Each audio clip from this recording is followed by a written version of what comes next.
I'll say this, my experience with Supercharger, and just for the record, I supercharge almost every single day. I run 2 Teslas. One I don't drive as much. The other is my daughter, and she drives it every single day, and that car gets supercharged almost every day. The experience is 99% great, but we did have an experience last week where the charger was supposed to be charging at 18 cents a kilowatt. It was charging at 47 cents.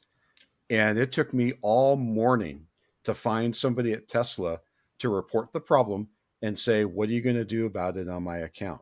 It was a very painful experience trying to Okay, reach so somebody at the most surprising thing about that story is that you were able to get in touch with somebody at Tesla. Tesla. It took some work. I'll be the first to admit that. It took some serious work, and it took about an hour on hold. But once I reached someone, they were very professional. They took down all the information. They were a little surprised I was able to give the VIN number and the station ID and all that. They weren't expecting that.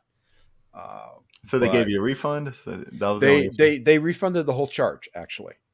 That's probably easier than doing instead of trying to figure out the difference, they gave me the whole charge as a freebie. Mm-hmm. But it was literally an all-day experience. Okay, so now think about how much money you spent on that supercharging, and then how much your time was worth trying to get somebody on the phone to even deal with that. So how much was it? Like $20 or something? Or? It was $12. It was $12. Yeah. For how many hours?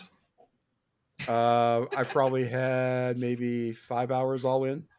Mike, you're not even making minimum wage. It was the principle behind it. I understand, but and I was really irritated because I've caught people bash on CCS chargers, and I use EVgo a lot. Well, hold on. Sorry. Before we move on from that, all right, can somebody insert a clip of Mike bashing on CCS adapters? Because he was, because I'm certain that we have footage of that. It's not magic. It's not magic. It's a very tacit acknowledgement that the CCS charging network as a whole just sucks. Okay. All right.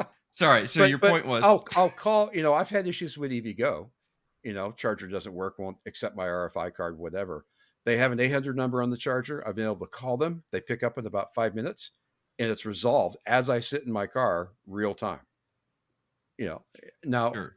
I've called them a handful of times, and that's because they have so many problems that they need to. That may be the case in a call network, or they like just talking to somebody in India trying to help you out. They may not be as antisocial as Tesla is. Sure. You know what, Mike? I think you should send a message to Tesla, and I did. I actually tweeted to Elon. Did he reply? No. I mean, you have to understand. It's over the years. It's been funny because early days, we used to have a thread on TMC, which just had a list of all the contacts, all the people you can contact, and they all worked. And it's been a while, huh? the head of service, also communicated on our website, and they certainly only wanted specific people communicating on the site. But yeah, there was a lot of contact, and then at some point they basically got rid of everybody that was sort of PR or even like if you had a question for like a journalist who their marketing department gone. Yeah, they completely went away. Communications department gone. And if anybody actually said anything, it was anonymous, right? Like this communication person who didn't want to be named, because if they got named, they might get fired. Wow. At least they don't do the Twitter route, whereas if you send them an email, they send you a poop emoji.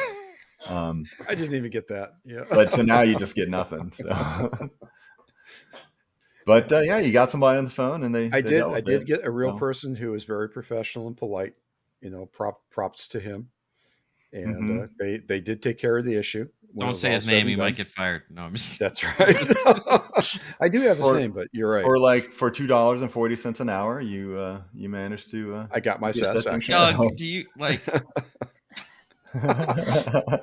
But I mean, there used to be this trick, like if you had your car in service and you're trying to contact service, you could never contact anybody at service. So what you had to do was call the sales line. And in sales, you'd actually get to talk to somebody and you'd say, can you transfer me to service? And then you'd get to talk to somebody at service.